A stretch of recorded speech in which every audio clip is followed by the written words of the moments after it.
to make sure. Got Okay. it. Yeah, we're Recording in doing it. progress. Hi, Hi, Shelly. Oh, Curtis. Curtis was just saying that he's got four dogs. And I here's asked him Stanley. how he does any of this with four dogs because I have enough trouble with like the lawnmowers going back and forth. It's not easy. This is Stanley. He turned 1 yesterday. Aw, He's a Valentine's dog, and he's a aw. sweetheart. And then this is Louis. You can just barely see him. He's I about can't see 6. him at all. Come up here. Come on, say hi. Say hi. Aw, That's Louis. He's a wow. good boy. And then we've got the two littles. We've got Boo. She's the oldest. She's 12. She Oh. has no teeth, and she is mean as a skunk or a snake. These dogs are so terrified of her if she gets out of line, or if they get out of line. And then this is Hank, and he's my Oh my buddy. God. I'm a mess. I'm a complete That mess. that's a lot of dog, Curtis. It is. It doesn't make doing these things easy, but Easy. it makes life fun, sort of, most Yeah, of the time. yeah. We're cat people over here. And I even I that sometimes, makes life complicated when you leave and you want to travel as if anybody's traveling. But, Yeah. but I No, it can't. can get tricky, but at least cats, I mean, if you leave them enough food, they're not going to die. Self-sufficient. These dogs, I mean, they can't be alone for 5 minutes without having a nervous breakdown. Oh, Now that, they're anyway, it's well, Curtis, it's it was nice having you. We'll yeah, see it's you been again fun. soon. All right, take care. Y'all take care. Yeah. So Shelly, everybody, it's so nice to see you. I haven't seen you in person since the God, it Wild was Boys Bar Mitzvah. the while out was it Alex It was one of yeah, them. one of the bar mitzvahs. One of the It might have been my first bar mitzvah, actually. I think. it was probably my 100th, and it was just so wild to see you there after. I mean, it had to have been 20 years since Yeah, you recorded one of the songs we wrote. But let me tell you about you, Curtis. tell me about me. Yes, you grew up in Idaho, Yes. right? And now you're back in Idaho, Yes, although right? I was born not far from where you are now. I was That's right. born in the Kaiser Hospital on Sunset Boulevard. Okay, that is still there and Yeah. very popular right now. And I know you after high school, you came to New York, Yeah. and Yeah. After I was 21 when I came to New York in okay, 1987. okay. Oh, you're brave. You're giving like age, you're giving ages and years. I'm I just always give I'm like old. You're young. I'm old. That's how we in work. 1981, I was younger than 70. That's what I do. And But you were a you, beauty queen in 1981. Let's be honest. Oh, Curtis, sorry. Did I? I keep on saying that's another blog and then I never post it, but it's true. I was in the Miss America pageant. It's true. It's Woo! true. Woohoo! She's gorgeous. She's Yeah, gorgeous. that's another story. I have dreams about that now. It freaks me out that I did that. I've But always wanted to ask you, what was your talent? Were you, I sang a I, song I wrote. that was a joke. Which was a Of really, course. I should have twirled my baton or something. And I would have I should have done that. While you Um, sang. but this is about you, Curtis. This is Okay. about All right. you. Don't deflect. Sometimes I like to turn it around. You're So deflect, which is you'll fine. have to I fight. like to talk about myself. I do. And this conversation might include me, Okay. but you It came does. to New York, you were thinking about rock, but you got involved and you played sax and you got involved in the jazzy culture more than Okay. the rock culture. Tell us. I can fix it now, or I can fix it at the end. You tell me when I should. No, Because just what I really did, I came to New York. I was 21 years old. I'd kind of made it to the top of the food chain musically in Boise. By that point, I'd been in the most successful bands, and I was making the most money you could make, which was $400 a week, which was a fortune. same then. as now. Yeah, yeah, exactly. They haven't really raised the rates much in the music business. But so I moved to New York because I wanted to play with better musicians, or just different, better musicians. I saw guys here in Idaho who were fabulous musicians and songwriters and singers, but they were bitter because they hadn't made it in air quotes.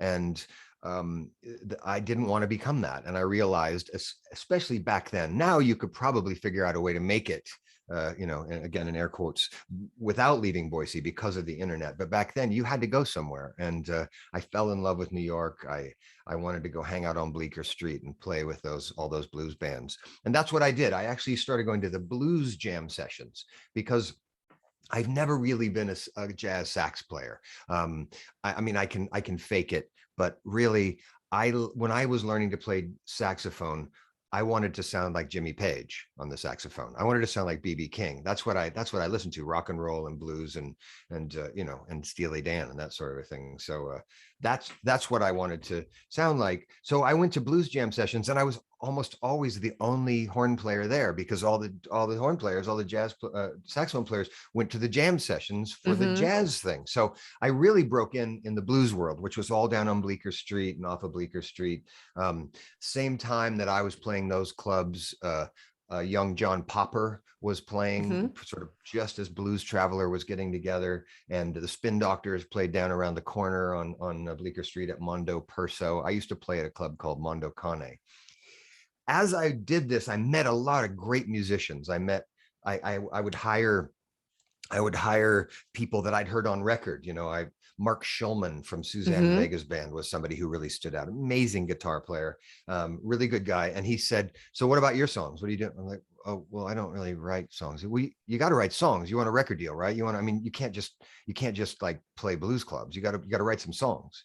Oh, okay. All right. Come to my house next week, Tuesday, 3:00, be there. And he was like that too. He was really just a ball buster, Mark. And so I showed up, and we wrote a song, and it's not one I remember, but it was okay. But you showed up. I showed up. And that's always the thing for me. I am a terrible, I don't finish songs unless I have somebody I have to show up for. That is, I need a deadline. And oftentimes I've written more lyrics driving up over the Sepulveda Pass, absolutely, going to somebody's house. Usually it was Glenn Ballard's house, and I'm thinking, oh shit, if I don't show up with some lyrics from the song we started yesterday, he's going to be really annoyed at me. And so I'm like, okay, and listen. And that's, for some reason, that pressure, that mild stress is one of the things that sort of releases the hounds in my head and allows me to write lyrics, or forces me to write lyrics. It's the motion. It's the motion in the car. It's the not staring at a piece of paper, staring at a screen. It's the movement. Yeah, because that's so hard. When I look at a song, or stare at a screen, it's like, oh, I don't know what to do. It's dooms. It's not a good way to write.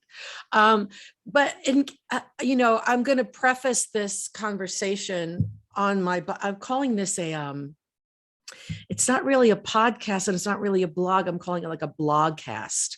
And I'll preface this with some of the stuff you did, but you and I was probably down around Bleecker Street the same time. I was playing at the bitter end, the other end, for free, 20 minutes. Anybody that wanted to listen, that was the culture. But we met when you were signed to Arista Records. And how did that come to be that you were signed, that Clive signed you? Well, when from the blues clubs, I started moving into that showcase world, started playing at the bitter end. I used to play there every now and then. And I met some lower level A&R people, but nothing that ever really led to anything.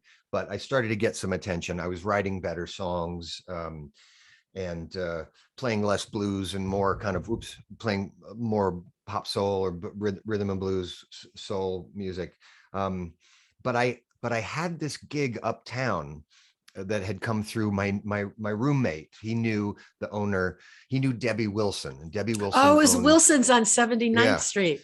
Wilson's restaurant on 79th Street. And we got a gig in the late 80s, 88, 89, somewhere around right at the beginning of 89, I guess. We got a gig playing Sunday nights, and we got paid, I think maybe $75 a guy. But we got dinner, really nice. It was a yuppie Upper West Side Right. place. It was slightly pink, that sort of 80s pink vibe. It was very, very hip. And a lot of TV people came in, a lot of TV stars. I sat and had dinner with Cleavon Little, the star of other things, Blazing Saddles. He was a regular. Peter Riegert, great actor. I mean, I saw so many people in there, but we played for food and for a shot, Right. at the end of the night. Right. And that's where I met another A&R person there. And I was playing with a pianist, an acoustic piano player, a friend of mine who had moved from Idaho as well.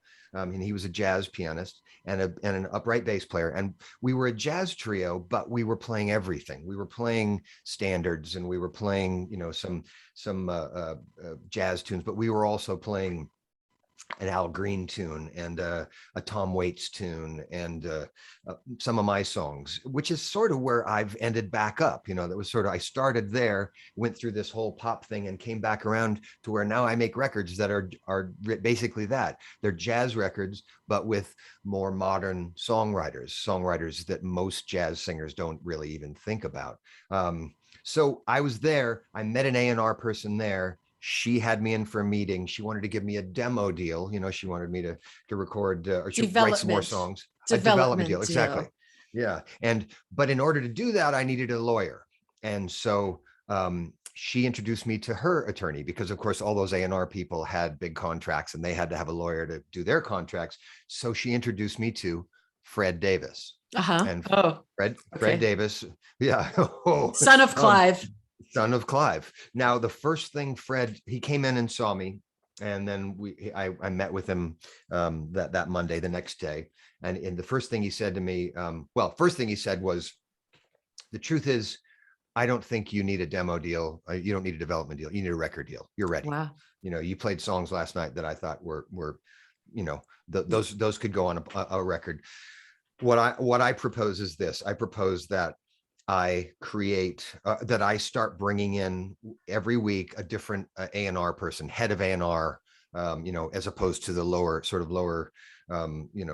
kids on the floor, bring the big guys in. And he created this frenzy. He also the next week brought in the man who became my attorney, Winston Simone. That was, I'm sorry, not my attorney, my manager for those years. Sorry, my now attorney brings in the manager. He liked what I did, and they created this little feeding frenzy where they started bringing in, by the time I signed a deal, there was Arista, of course, and Epic and Charisma and MCA and Polygram. I met all the heads of A&R and the presidents of these record companies. It was pretty wild.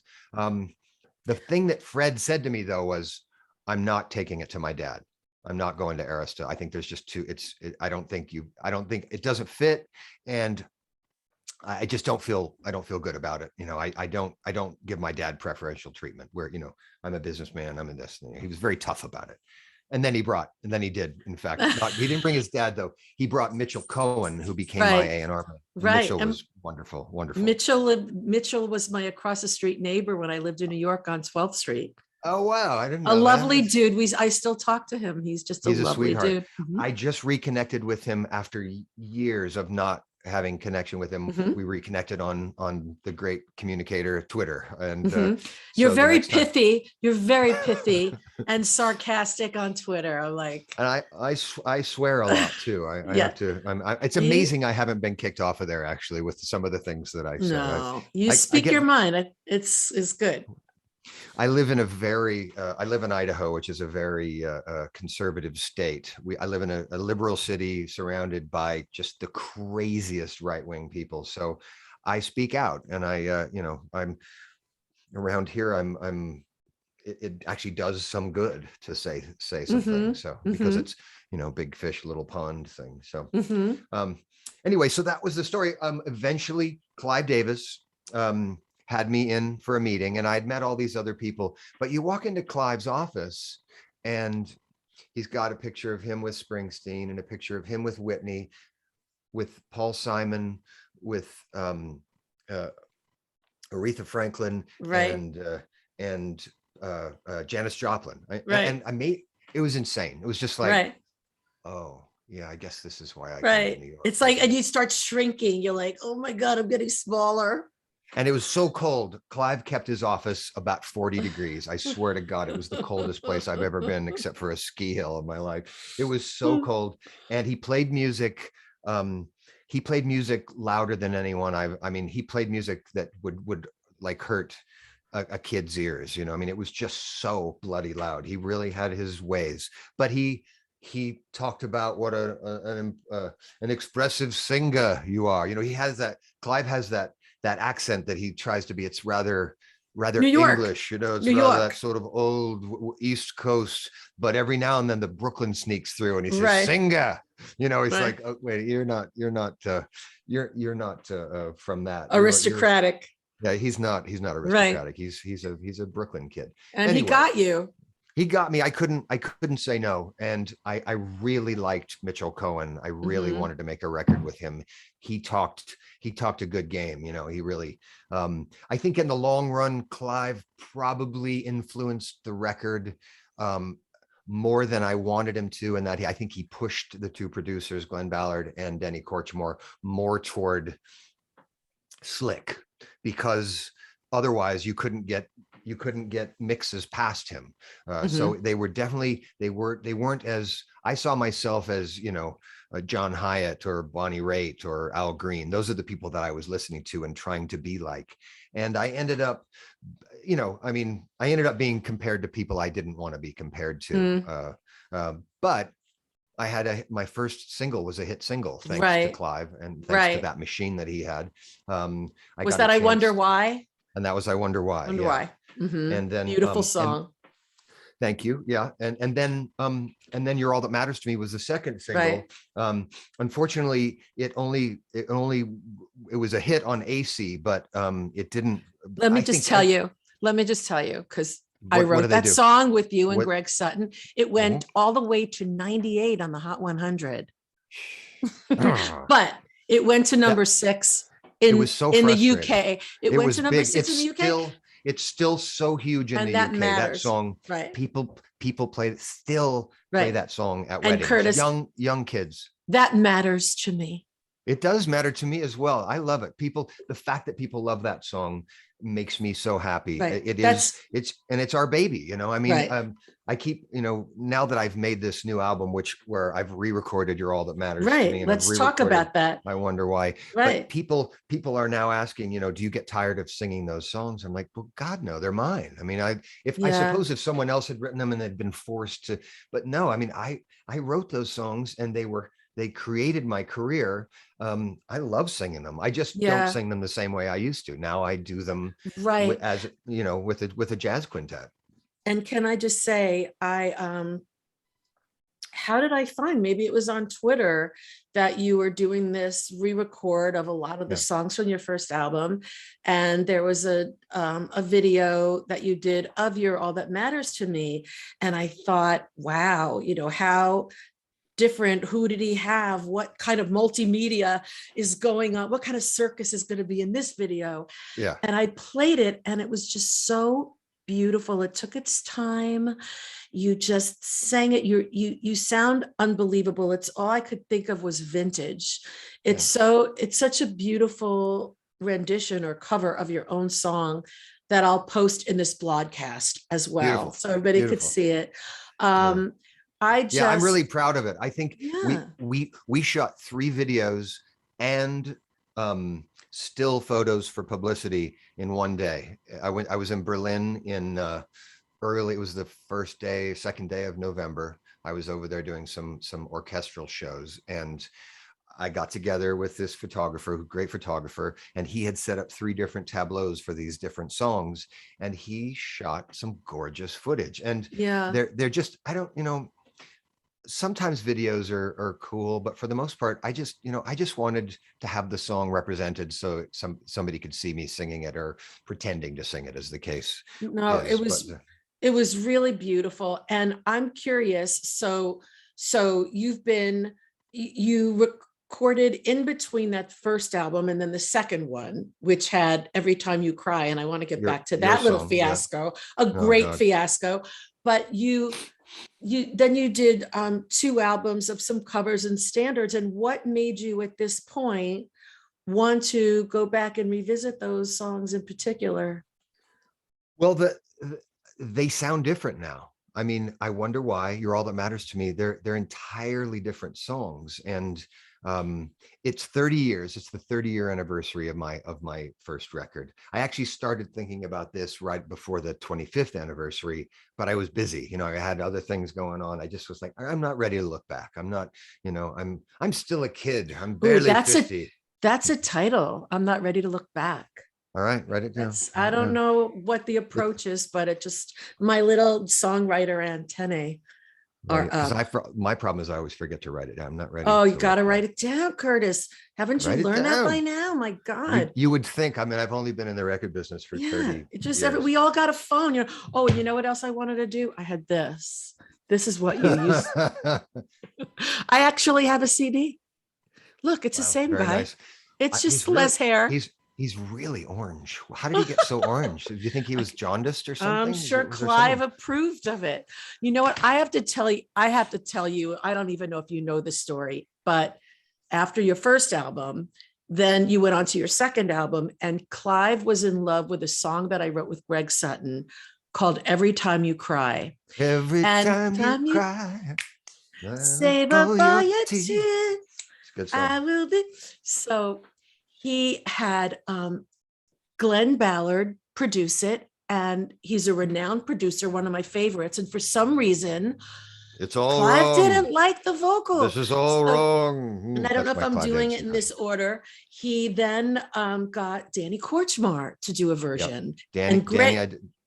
Greg Sutton and I are going, please, somebody get this. We want Curtis to record the song. We didn't want to lose a cut. And Danny wasn't right. And I thought, oh my God, Glenn Ballard, Danny Korchmar, what are we going to do? There's nobody that's going to do it better. So I looked at my husband, Adam, who does, like, he was film score, TV kind of guy. He goes, let me take a stab at it. I said, I don't know if I'm going to be able to get Curtis here to sing it, but he does some tracks.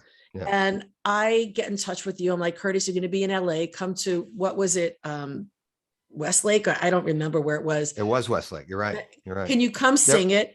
We've got nothing to lose. And you come and sing it, and we mix it. And Adam and I are looking at each other like, we're crazy. This is just, what chance do we have? And we mix it to a DAT tape. We FedExed that DAT tape. This is how we shared songs back then. Yes, it was no like MP3 press send. Those DATs were just so horrible. They were horrible, but that's what we had. And we FedExed it to Clive. And the next day, Adam and I took off on a vacay with some friends of ours to Cabo. And we were there for 24 hours. When I checked my answering machine at home with that little thing that went beep, beep, into the phone. Beep, beep, beep. And there was Rose calling and saying, Clive loves this. When can you come in for a meeting? And we're in Cabo. So and I think about that. And I think, where were virtual meetings back then? So yeah, exactly. So the only thing that you missed was one more producer. After Korchmar, Stuart Levine, the great producer Stuart Levine, was brought in. Clive brought him in, and I was cool with that because I love Stuart Levine. I loved him as a guy. You just wanted to sing the stupid song and move on. You just didn't. Well, by that point, it's like, can we just get it? I mean, it's a song. It's got a big fat chorus. This, let's just do this. But Clive had his. I went through so many weird, goofy things with Clive. I mean, Glenn Ballard talks about it really nice, talks about Clive very glowingly. But we both were just like, are you kidding me? He would say things that it would take us a week to figure out what he was talking about. Like, he once talked about how the sidekick was excessively vibrant. He told us the sidekick in the mix. The sidekick is excessively vibrant. And again, I sound like I don't respect Clive. I do. No, I love him. He's a good man. But he thought this and I thought that. And that's how we kind of, at the end, we were like, yeah, we don't really, this doesn't work, does it? But so there were things that Clive said that we just had no idea. So anyway, yeah, Stuart Levine did it. That was all wrong too. I mean, the things, I mean, there was during that Stuart Levine, he did 3 other songs. Clive wanted us to do a cover. So I sang How Long? How Long? The Paul Carrick song. What was the Right. band? I can't remember the Has name of this the been band. going on? Yeah. So How Long Has This Been Going On was Okay. the band before. Anyway, that was his first band, but there was only one verse. So Stuart Levine picked up the phone, called Paul Carrick, and Paul wrote us another verse. So there is somewhere an unreleased version of me singing How Long with Stuart Levine Wow. at the helm, with a whole extra verse that Paul Carrick himself wrote for us. Anyway, that's Right. just a weird Right. story. So yeah, so then I recorded your song, but once it was recorded, then didn't we have the problem where they decided they had to give it to a musicologist because they didn't want to get sued Oh, because there were like 3 notes that sounded like some other song. It's like, right. no, it's Right. not. And eventually it was proven that it Right. wasn't, it Well, was like, it was a diatomic. It was a scale. It was every da time da you da da cry. da. So there were a million. There were Prince Sure. songs, Diamonds and Pearls, Da ba and da ba do. Right. Take My Breath Away. And what the musicologist said was, nobody could sue you. There's so much material that came before that had those same 5 Yeah. notes, that if somebody sues you, they have Yeah. to answer to all the material that came Exactly. before. Who's gonna sue? They have to go Right. far enough back that where Right. well, I think the one that they were being weird about was was it Morricone, or was it the uh da, da, da, da. It was It the was Take My beginning. Breath Away. Take my breath away, Right. which wasn't anywhere. Anyway, it was Mhm. stupid. Different part of the song, totally goofy. But we ended up with that too. But finally, the goddamn song ended up on the record, Shelly. And then of course, Okay. Okay. it's stiffed because it had been 3.5 years since my No. first record. And I got to tell you just one more story, one more thing about me. So you were playing at Wilson's, and Greg Hmm. and I, after we got, I don't know if it was for All That Matters to Me or Every Time You Cry, but Greg and I were feeling like we were the hottest songwriters in New York because Clive Davis was like loving us with Yeah. you and bop, Well, bop, bop. it definitely would have been your All That Matters to Me, because Okay. I was That's I when was you were, done with Wilson's okay. yeah. So Greg and I go out one night, you're playing at Wilson's, and we Uh-huh. walk into Wilson's and we sit down at a table, and everybody from Arista is there. Greg and I have a Uh, couple of drinks. We might have done a couple of other things too. And we're waving at Clive, and Roy Lott was there, and Mitchell Cohen was there, and everyone's like, wow. hey, it's Shelly and Greg.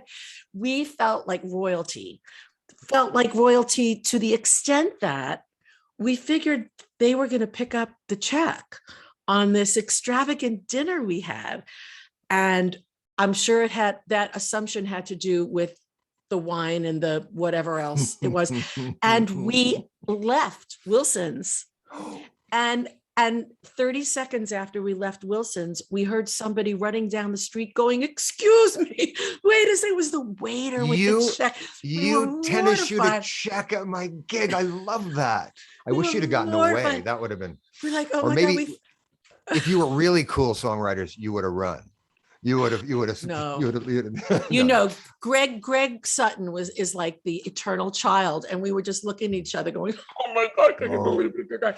He lives down the hill. He still comes up to see me. Oh. We made relationships back then with writers, Yeah. and that were lasting. There was no wham bam, thank you, ma'am, on to the next songwriter.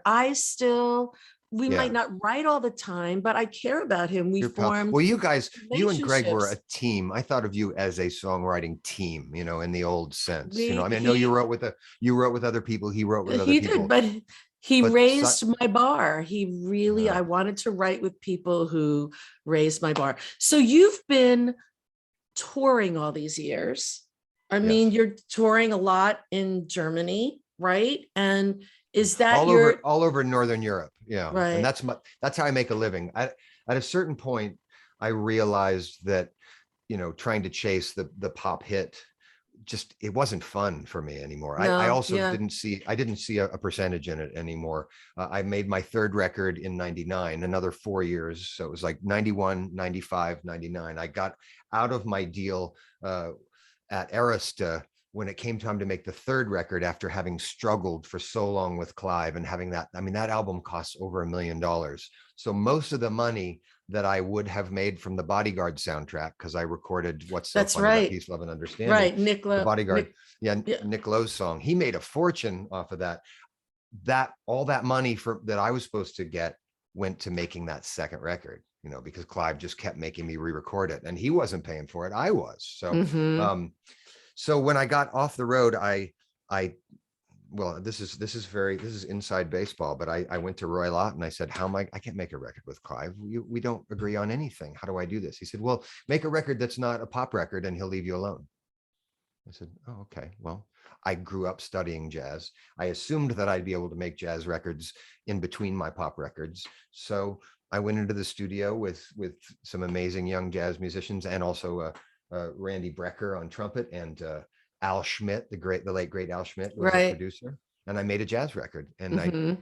handed it in, and Clive heard it and said, what am I going to do with this? It's a jazz record.